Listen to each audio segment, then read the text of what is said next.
Before we go into our next and last panel of the day, I just wanted to remind if anybody is leaving early, we are collecting name tags for reuse. So there's a table outside with a box just to deposit your name tag. Panel 3 is on safe, inclusive, and holistic sport, and we're pleased to have our moderator, Marika, with us today. Marika is Director of Research and Insights at the Maple Leaf Sports and Entertainment, and we're happy to have her here. I'm going to pass it over to you. Fantastic. So thanks, folks. We had the thought that we might just change topics and just kind of debrief what's happening in professional sports in the city of Toronto right now, but we'll perhaps save that for the afternoon coffee break instead. So we've got a couple of amazing panelists with us this afternoon. Kayleigh Pennock, first up, and Myles Spencer from Rugby, Ontario. And we've got Ben Baby from the, what's that? Toronto Gay Hockey Association. Gay Hockey Association. Thank you. Okay. So we'll get right into it. I'm going to start with you, Kayleigh. Your work, your research has looked at a lot of different aspects of safe sport, how it's being implemented, how it's experienced by different actors in the sports sector as well. Can you maybe tell us a little bit about how some of the changes in that context are shaping the sports sector in new ways? Thank you, Marika. So safe sport is obviously a hot topic in community sport these days, which is good. It needs attention. I think there's a few different ways we can look at safe sport. One way that I like to think about it is thinking about the different forms of harm or risk when we talk about safe sport. So when we think about physical risk, one topic that's probably on a lot of people's minds is concussion. So we know concussion is a huge problem at all levels of sport, from little ones all the way up to professional. And we also know that we've had some great advances with growing law in terms of legislation. What we're finding though is that education as a kind of incident might not be as much of a saving grace as profit. We know that youth athletes, especially, it doesn't necessarily have an income from the business. We can give them all of these handouts and worksheets and make them do these online webinars, things that parents can get. But then when you ask them in a game, how is it going to treat the behavior? Right? If it's a championship game, I'm still going to play through a potential concussion. I'm still going to show up for my team. So this is obviously a huge problem when it comes to safety. One way we can start to think about it operating differently is engaging with different types of education and thinking about different forms of prevention. So we see some of this being implemented with policy changes around body checking and mouth guards, things like that. But I think the core of it is really thinking about how we're creating concussion resources for athletes and for people within these sports sectors. And I think really important is that it's made in collaboration with folks within these communities and it are not just these kind of static materials that we kind of pass on to them. The other way that I want to talk about safe sport, other than physical risks associated with concussion, is social and emotional harm and social and emotional safety in sport. And we see this kind of through things like exclusion, loss of identity, marginalization for certain populations. So there's some work that needs to be done there to make people actually feel included, but we also need to think about what that actually looks like. So I'm working on a project right now that's looking at inclusion for Black girls and women in hockey, because that's a group that's been typically marginalized from hockey spaces and don't necessarily feel like there's a space for them to belong and for their voice to be heard. So I think when we think of safety kind of in different tenets, we can kind of start to unpack, okay, we might be addressing physical safety in this way, but not social safety or emotional safety, and kind of having more of a holistic view on it might help us kind of to advance and move forward. Thanks so much for that great setup. Okay, we'll move on to Myles. Myles Spencer, Rugby Ontario has done a ton of interesting work lately, adapting what is your core product, which is the sport of rugby, your core activity. Can you tell us about that process a little bit, including some of the why behind some of these adaptations, some of the challenges you faced, and some of the successes that you've had, or some of the outcomes? Well, I'm glad someone's noticed that we've driven a bit of change in recent years, and it's very accurate what you've said there. We've spent the better part of the last 4 or 5 years, really coming out of the pandemic, was very game changing for our organization, for our sport community. We embarked on, as timing would have it, we embarked on a strategic planning process, somewhat organically, but we actually used that opportunity where there was, periods of lockdown and lots of time to sit back and think about what we're doing, why we're doing it, how we should do it. And we actually led to a very protracted process to reach out to our community, ask the tough questions, gather the feedback that was going to help us inform our direction going forward. And from that, we certainly learned a few things. We heard that despite the sport of rugby being, a naturally very inclusive sport, I'm sure some of you in the room and those online have either played or maybe have heard the sort of typical saying that there's a position for any body shape, speed, skill, ability otherwise.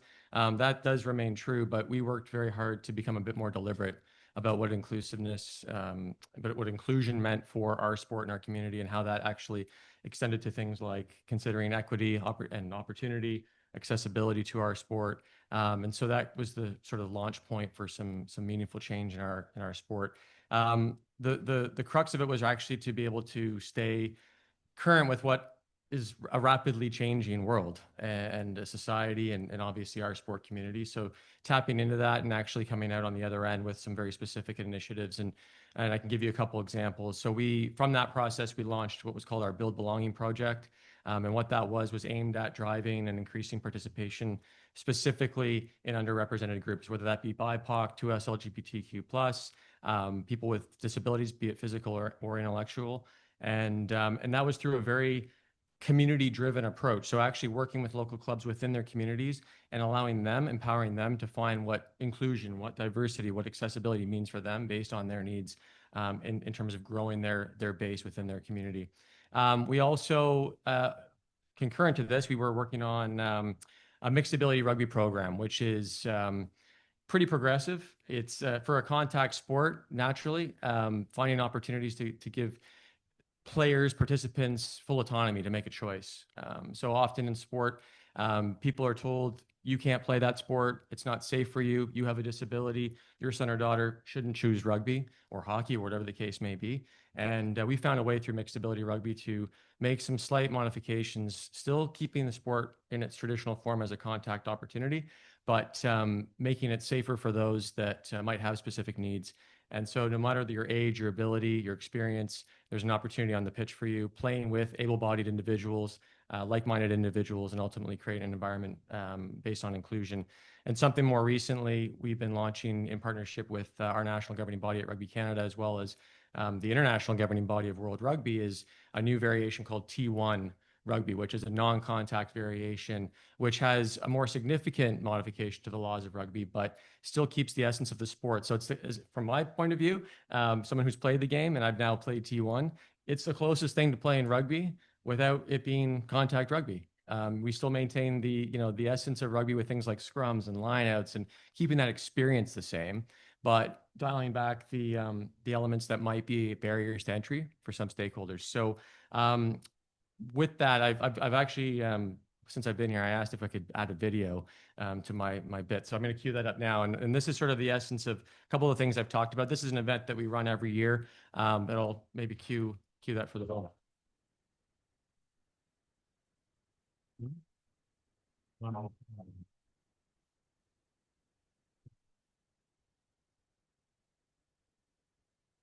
Do this thing.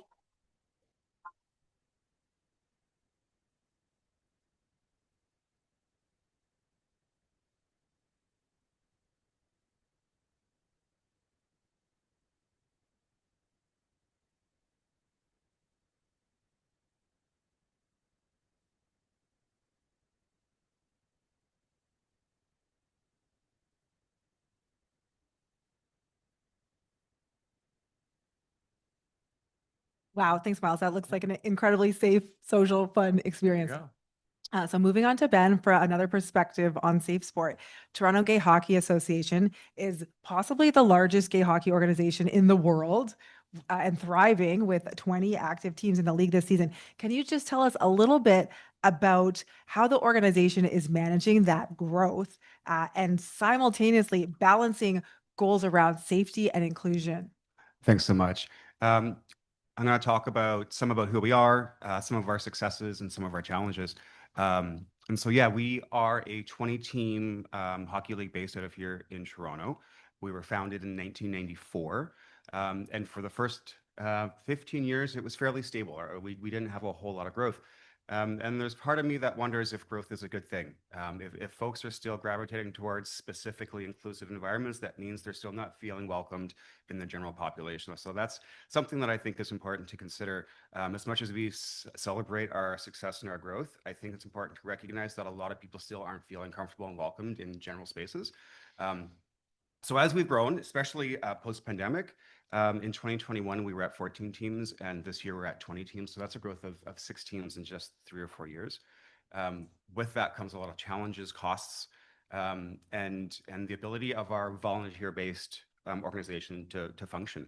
And so we've had to look to invest in ourselves, which is one of our challenges. This year, I reached out to look for a way to fortify our board in governance and making sure that we were providing the best possible service to our community, only to learn that such a resource didn't really exist. And so that's something that's become very important in my perspective on the sport space in Ontario, is that there aren't a lot of great resources for organizations like the TGHA that are looking to upskill and to increase the level of their board's performance. And so, you know, we work together as much as we can. Luckily, we are a very functional, very committed team-based board, and we're able to provide the programming that we want to. But we struggle to grow further from where we are, not just as a board, but as a community. At this point, it feels like it's a critical mass, and we might not be able to grow any further than where we are with the current state of ice availability, which is extremely expensive. As well as just managing the hockey operations. And so we have diversified some of the positions on our board to better serve our community. As a specifically inclusive sports community, we recognize that even within our own community, we lacked the diversity and inclusion that we really wanted to see. So last year, we created a new position on our board, a diversity and inclusion director, specifically tasked with making sure that the communities that we do have on board are supported, but also looking to bring in additional underserved communities. Hockey is historically one of the most underrepresented sports, racially, financially. There's so many barriers to access. And so part of our mission is to break down those barriers and to include as many people as possible.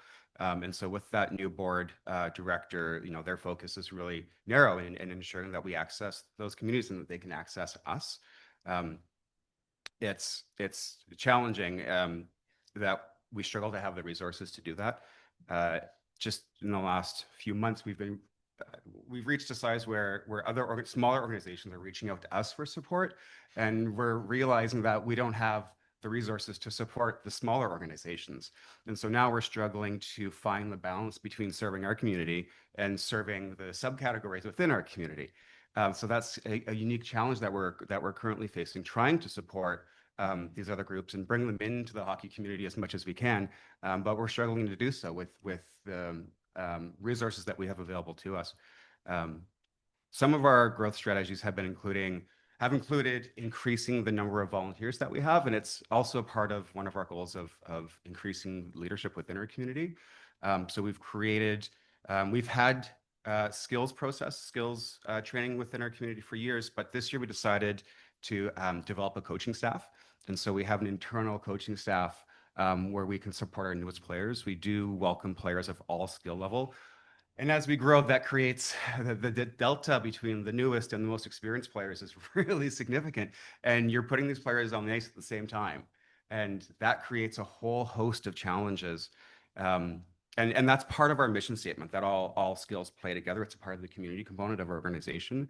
And so we're struggling to meet that mission statement while ensuring we have a safe environment. So the coaching staff is tasked with making sure that the skill sessions include safety components. Last year, we developed an online reporting tool on our website so that if individuals do have a physical injury or a psychological injury, that they could report those and then they become trackable. We realized that we had no data. And so when the questions around safety were discussed at the board level, we really didn't have any facts to work with. And so we decided that we would start to track that information and making sure that when we make decisions, it's based on evidence and not just a general feeling or a sense of what's going on. How am I doing for time? I can go on and on. Okay, great. I've got a couple more little points. the um, the outreach component, the skill disparity component, the upskilling of our board, all kind of present challenges that we're really actively trying to solve, and we seem to make small steps in the right direction, and these kinds of events are really helpful, I think. For I'll walk away from today with a lot of exposure to everyone else's challenges. Also, there's money out there. We all our programs are funded by fundraising. We've not been able to find public dollars. Luckily, we have partnerships with great organizations like MLSE, who've been wonderful with support, the NHL, and community sponsors. We have a whole host. Every team has a sponsor, plus we have league level sponsors. So we do a lot of work to find revenue so that we can support our programs and support our players. But it does become increasingly challenging as our mandate grows, and we're looking to provide our services not just to our community, but to the communities that we connect with. Amazing. And so you're just on a roll. So let's move on to the next question, but I'm going to stay over with you. You started to segue into some challenges. So can you, from your perspective, identify what's the most pressing challenge in terms of specifically safety and inclusion that's facing the sector today? From the inclusion lens, I want to share a little story that I just heard from a friend of mine yesterday. And they're a trans individual, and they actually were involved with a piece that the NHL did, sorry, the NHL, MLSC did for the Leafs Pride Night, which was just last night. And they told their story about how they were a very competitive hockey player throughout their childhood. And then they realized that they had to choose between living their authentic selves and transitioning, or playing hockey. They did not have an option to do both those things. And so they made the active decision to leave hockey. And that was something that had been critical to their life. They started playing when they were 3 years old. Anybody in this room or anybody that plays sport knows what it means to love and be passionate about a sport. Imagine having to choose between your sport and your identity. And this happens. The trans community is so challenged with those two things, and sport is not welcoming. And so it was actually the Maple Leafs Pride Night 2 years ago where this person saw that the TJJ existed, and it was actually their father that said, "Hey, look, there's somewhere where you can play."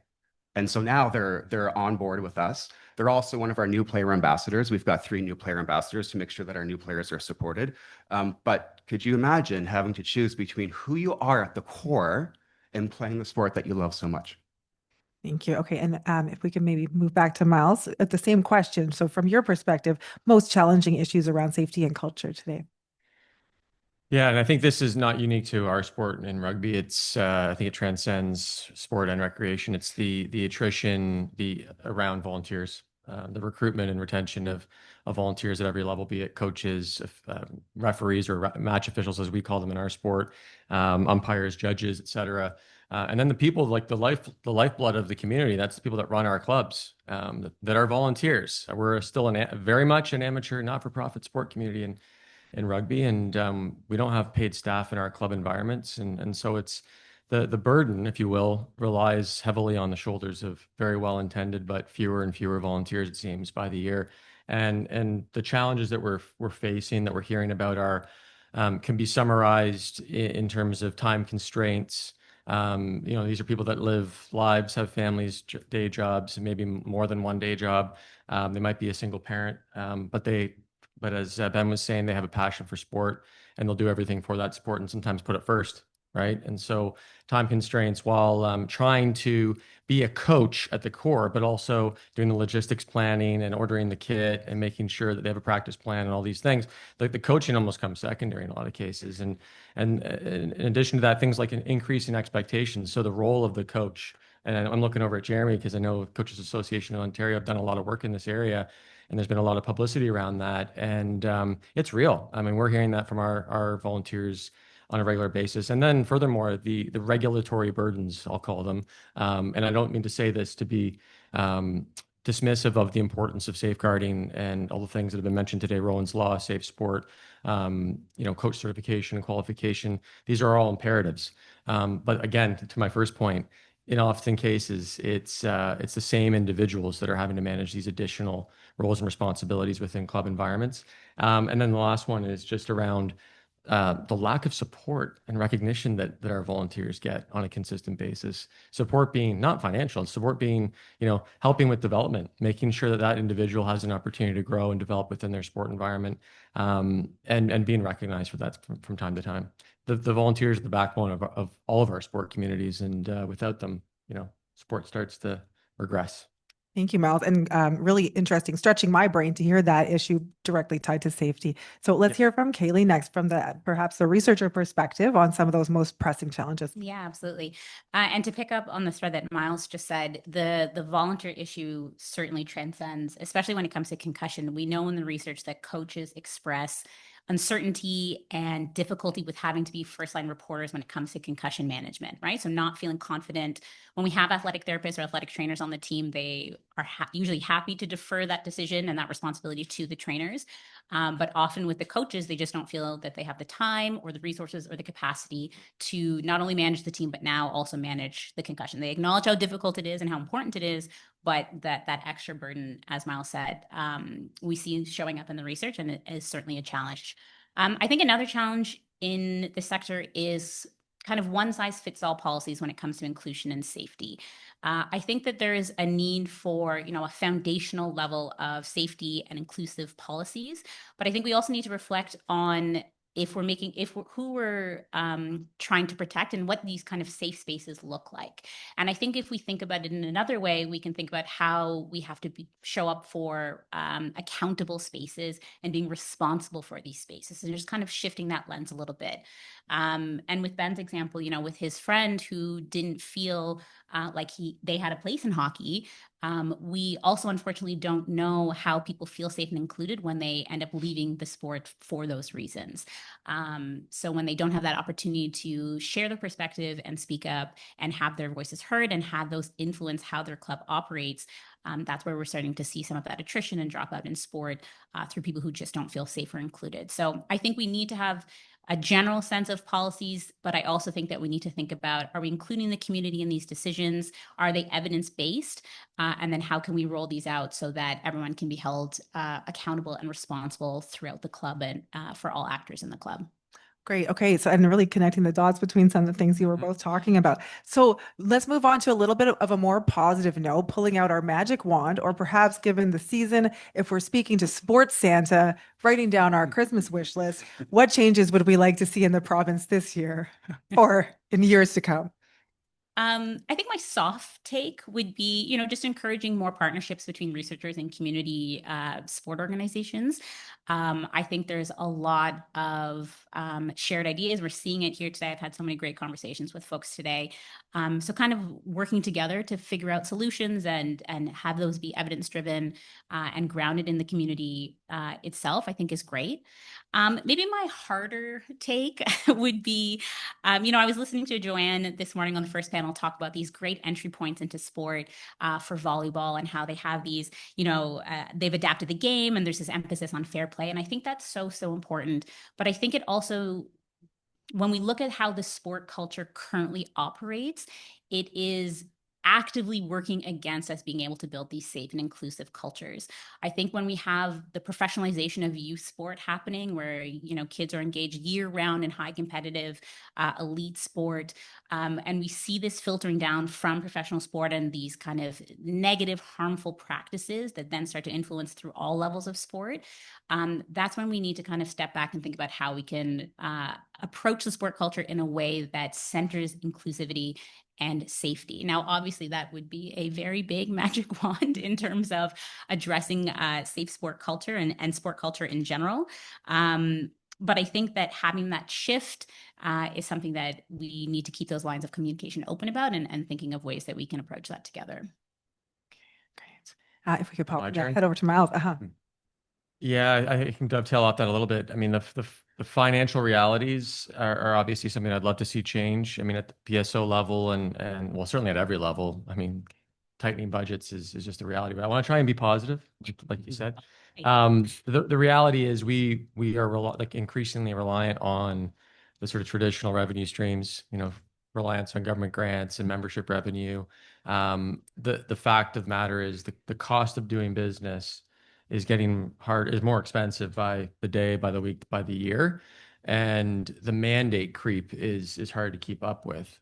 We're constantly facing the need to do more with less, it seems, and I'm sure everybody that is involved with the sport organization can probably echo that.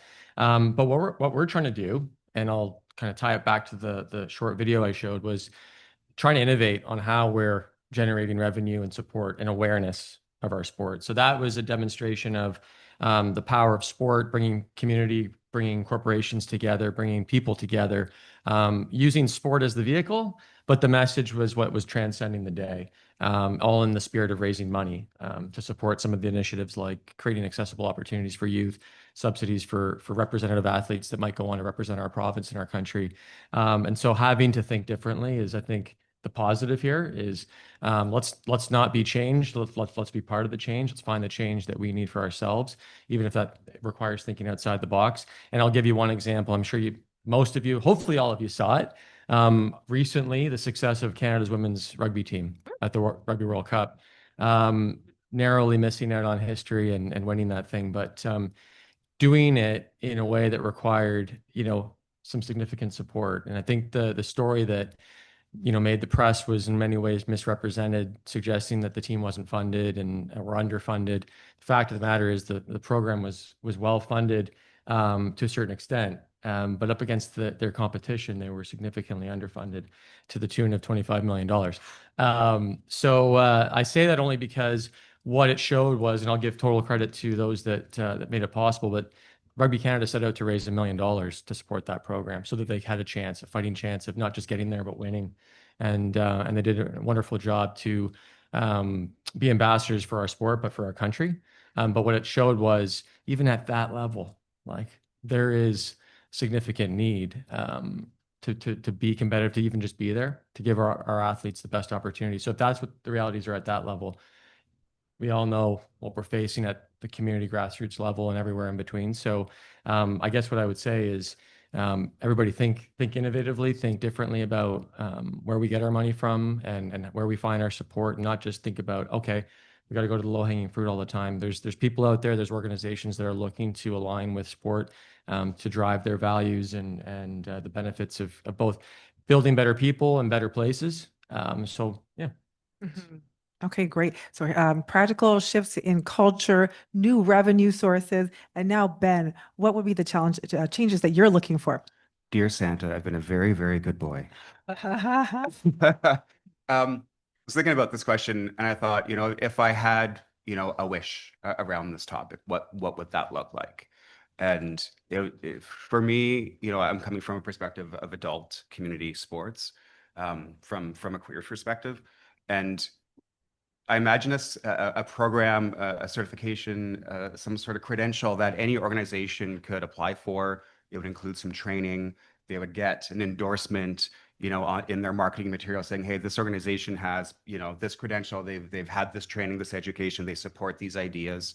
And then that's also part of the registration process for that group. And the people registering for that sports organization get to see that this organization stands up for human rights, stands up for inclusion in sport. And then that way, people maybe don't feel the need for a specific community oriented organization, and there could be more just general assimilation into community sports, whilst also still feeling connected, safe, and included. Phenomenal example. Okay, and a great note to end on as we pass it back to Monica. Thank you. We have a few questions in the Storms board. So just a reminder to individuals joining us online and in the room, if you have any questions for the panelists, please go to the Storms board. We have the QR codes or the link available in the chat. Okay, so our first one. There are too many one-size-fits-all policies with too much ambiguity for PSOs and CSOs to implement themselves. What are your thoughts around the idea of simply being told what to do and how to implement these policies so that our organizations have something tangible to go off? It's a lot of work to try to come up with an implementation plan for an ambiguous policy when we don't have capacity. That is a hard one. We talked a little bit about this morning, about how having somewhat of a top-down approach coming from the PSOs or even the NSOs who can support with creating policies around inclusion and safety. I think that's good. I think it's important to take some of the burden off of the volunteers. I think these policies need to be evidence-driven. A good example are the living guidelines for pediatric concussion, which was created by Dr. Nick Reed and Dr. Roger Zemek. And those are free, accessible, evidence-based recommendations for anyone working in pediatric concussion. So teachers, coaches, et cetera, that you could take and then implement into your club. So I think finding those types of resources are valuable, but obviously that's a lot of work to do so. So on one hand, I do see the value in kind of a shared resource approach. I think that's really important. But I think it's also important too to reflect on the community that you're serving. If you're in a community or in a space where you have a lot of newcomers, if you are in a community with even one racialized or underrepresented person, it's how is your organization supporting that individual or supporting that community who tend to go kind of overlooked. So I think it's that balance between getting that higher level support, but then also recognizing the needs of your own community and doing your best to address them. Yeah, I mean, I would echo a lot of the same there without repeating it. I think there's value in trying to find opportunities to become more efficient as a sector. I think there's a lot of duplication of effort, whether it be policy development and implementation. But I think that there is still nuance to each individual sport and recreational activity that should still remain probably in the hands of the appropriate governing bodies that are looking to safeguard and maintain integrity around all the key aspects that we've just spent 20 minutes talking about and that others have shared today.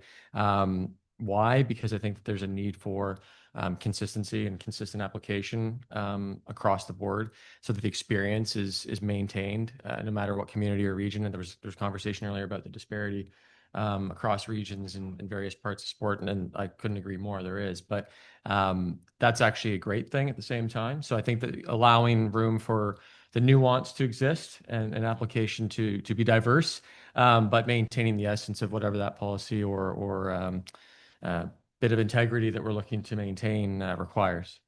Thank you. Yeah, just echo more of the same. I think you can have a general framework that supports the standards across a space, but also with the opportunity to customize to your local community. Thank you. And Ben, we actually have a question just for you. Ooh, How do fun. we create safe spaces for transgender athletes in sport? A lot of it is around acknowledging existence, as simple as that can be. It's just acknowledging that these people exist and that who they are is fundamentally and absolutely who they are. And so it's just acknowledging the humanity of that person and letting them know that they're in a safe space. One of the goalies that's on one of my teams is trans and plays for a lot of different teams. And there's specifically some spaces where he doesn't play because he's experienced unsafe conditions. And so, you know, in those environments, unfortunately, he has to avoid them. But in other environments, he does feel supported, and he does know that there's avenues for protection and safety, especially like in our space. It's a part of our mandate to provide that, but that doesn't have to be just our mandate. Any organization can choose to support these communities, whether it's trans people or any other minority group. I think it's a choice, and I think we make that choice and we choose to support people. Thank you. Another one here. Kayleigh mentioned the professionalism of youth sport. To what extent do we need to professionalize? Do we need youth sport to be professionalized? And can two different silos of community and competitive sports still be inclusive? Good question. 16-year-old Kayleigh will say, yes, we need professional sport because I loved being competitive and I loved being an elite athlete. I think there are concerns with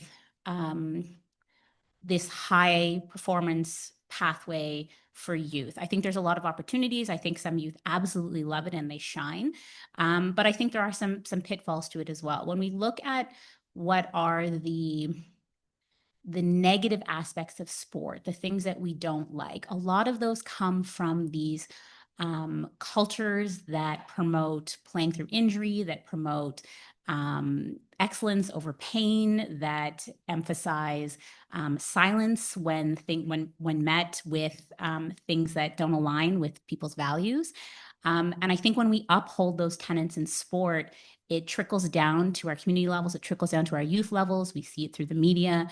And that creates these spaces where you think that they need to uphold that sports standard. So when it comes to inclusion, I think that there are spaces for elite sport. I think having high performance pathways is important, but I don't think that they can come at the detriment of youth's or anybody's safety and well-being. And if that's happening, then those pathways need to be changed and need to be addressed. Thank you.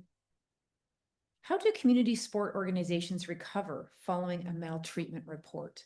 Should PSOs be carrying this responsibility? How can this be done better? Who would like to start? I guess I'm the one that gets to address that one. I think this is an evolving subject. I think it's a reality that seems to be growing quite quickly. I think the prevalence of these types of situations has only been increasing. And it's what the good thing is that there's reporting happening. I think that's an important first step is these issues becoming known, so that there is an opportunity to address and bring resolution to those situations.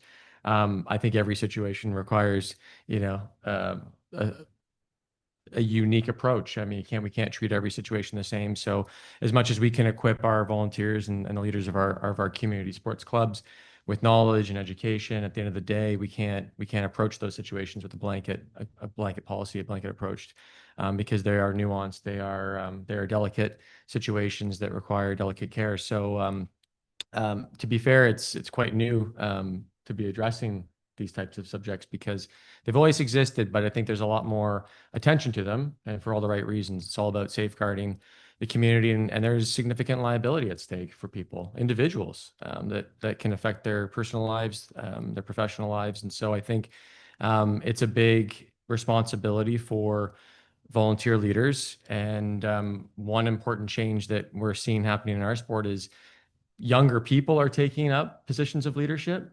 And so with that comes that responsibility and that burden to manage situations like what was just described in the question. And that's a tall order for someone that is, maybe new to the sport, but is looking to grow and become a leader, but doesn't have that background in education and training to support their ends. So I'm not sure if I'm answering the question head on, but I think this is a living, breathing subject, like many, that as long as we are not neglecting, we are looking at and trying to address things and providing support as much as we can through education and policy and resource, then I think we are making a step in the right direction.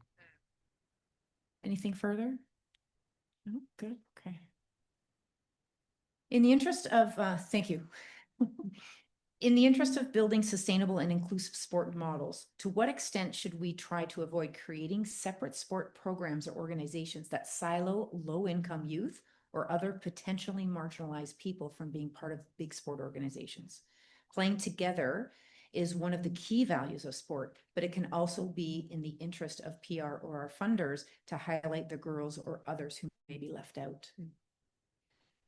I can jump on this one. Please. And having spoken to a couple of examples already, our mixed ability rugby program that we've been rolling out with a number of clubs in Ontario, that is what we're trying to do. We're trying to avoid the isolation and the segregation of inclusive programming. These are programs. These are just another team within the club. So it's in many cases the same players that might be playing on the senior men's or under 18 team, but it's just another team in the club. It's not another program. It's not another club.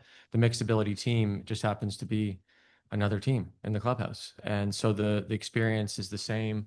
The benefits of being part of that community remain the same, if not are better and stronger, because now you're connecting people with different lived experiences, with people that might have had a conventional or more traditional journey in sport. And so when we align those people shoulder to shoulder with individuals that might have had a bit more oppression and exclusion in their sport journey, I think there's a lot of benefits from that. And we're seeing that. We're seeing clubs changing their culture within to be more accessible, to be more welcoming, opening the doors to anybody that wants to come and wear the jersey. And so hopefully that momentum will continue to build as more and more communities see the value in giving people a choice to participate and breaking down the conventional norms of what sport is, and seeing what's possible when we invite people in. Thank you. From a financial accessibility perspective, my sport, hockey, is outrageously expensive.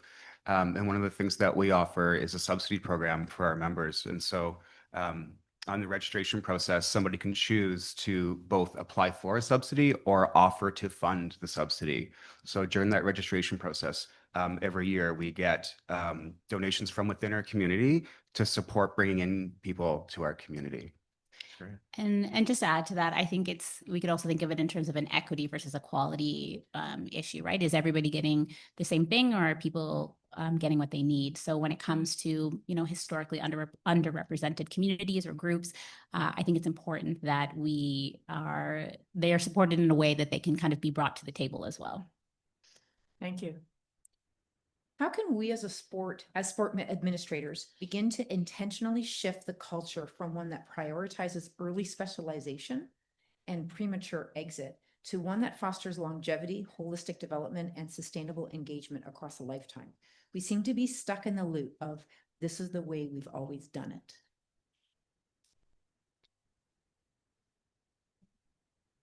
Well, it's such a fundamental core challenge to sport in general, and not just sport. I think a lot of things that we have early in our lives doesn't necessarily transition into the other parts of our lives. And so I think it's much greater than sport. I think, whether it's connecting high school sports to collegiate sports or collegiate sports to community sports, there aren't great systems, and we rely on the individual to make those connections. We don't have a system in our culture to help with those connections. People are left on their own. A lot of people just leave the sport after high school or after college, and that's it. They go on with their adult lives. But there's this huge, vast, rich environment of adult sports where people can continue to thrive. I have medals on my bedroom wall that I've won in the last 5 or 10 years. And that's the joy of adult sport. It doesn't have to be something that we just enjoy or thrive in our childhood. This is something that we can bring into our adulthood. Do the mechanisms exist? Is there a foundation or a framework to assist people in that? I don't think there is. I think it's very much a self-motivated process. Could there be and should there be? Yes. Do I know how to do that? No. And I think, just to jump on that, I think when we think about early specialization versus early sampling, the research shows us that early specialization isn't great, and early sampling actually leads to an increased likelihood of lifelong sport participation. And we know that we don't need early specialization in sport, except for maybe save a very few sports, but even things like gymnastics, we're seeing athletes who are now being given the opportunity to continue at a high level into their 20s excel, right? Like shout out Simone Biles. So I think maybe what it is a communication issue, right? We know that early sampling is great and can support positive development through sports. So maybe it's just making sure that parents know that, and parents who think that their kid is going to be the next Sidney Crosby. It's like, well, Sidney Crosby played other sports all through high school. So maybe it's just a way of sharing that message with more folks in our communities can kind of help spread it out and encouraging more play. Open play, free play for kids, informal sports spaces, like we heard, are so wonderful for kids' development, and it's great for us as adults as well. I can be really brief. I think the evidence shows that one of the big reasons youth or children in particular involve themselves in sport is because it's fun. So we can't lose sight of that. It's got to be fun. The experience has got to be fun and safe and inclusive, obviously. But it starts with that. It starts with what we all love about sport. It's fun. It's fun to play and recreate and compete. It's fun. Thank you. You have to like Last question here. How does an organization support a player who has a concussion and cannot attend practices or games? There are many cases where the players go from being social and active to being isolated and not able to play their sport. This can contribute to poor mental health, etc. Yes, this is a big issue. And a lot of it stems from concussion protocols where the idea was to sit in a dark room and don't talk to anybody and don't have your cell phone and just kind of be completely isolated. And those aren't the current recommendations anymore, to kind of be completely isolated. But yes, athletes kind of leaving their sport and having to go through the rehabilitation process, especially if it's a prolonged one, can be very, very difficult. In terms of ways to combat this, I think having a strong social support network for the athlete is key. Coaches and teammates can play a role in this by reaching out, having them come to practices where they're able. Now with the graduated return to play protocols and return to learn protocols, we have athletes coming back from a concussion and they're becoming active much more quickly, right? So instead of sitting out for 7 days, the return to play is much faster than that. So an athlete could come and they could be, walking the track while the team is practicing. They could still be involved with, behind the scenes stuff with the coach and taking on maybe some more informal roles. But we know that social support, particularly at the youth level, is really important when it comes to concussion recovery. So if, you're a parent or you're organizing a club and there's an athlete that's injured, encouraging the teammates and the coach to keep them connected and reach out can go a long way to supporting them as they return to play. Thank you. I can just add on the quality of care piece is a big one. We're hearing that in our sport. Obviously, rugby. It's already been mentioned 5 or 6 times today. Rowan's Law, and the catalyst for Rowan's Law, unfortunately, was the result of a tragic injury in our sport, and that's something that our sport community has not pivoted away from. In fact, we've embraced the opportunity to make rugby the safest sport it can be. And been very progressive around bringing in a commitment to concussion education, awareness, prevention, and management. A lot of things that Kayleigh has just referred to. But the quality of care and one of the big challenges is the ability to get a referral to see a physician. That's one of the biggest roadblocks, the difficulty in actually getting care, so that you can initiate that gradual return to play. We've taken a lot of time and invested a lot of time and effort into creating a process that allows players to get back into the game in a way that is commensurate with Rowan's Law and obviously the policies around that. But our prerogative is to keep players in the game. So what we're trying to do is create the best environment by implementing additional measures, things like our blue card program. So in the sport of rugby, we've actually added another color card to the referees, red and yellow cards. They now have a blue card.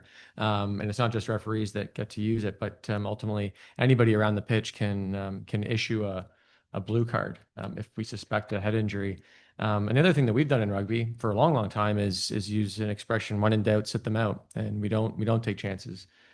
So we remove players in precaution all the time. But I think Kayleigh mentioned some great points about the support. It's a tough one, I think, for youth in particular, because they look at their window of opportunity as being this big. And it might be in some cases, depending on the circumstance, but they have a life to live, and I think that's the most important thing. Thank you. Thank you for that. Big round of applause to our panel today.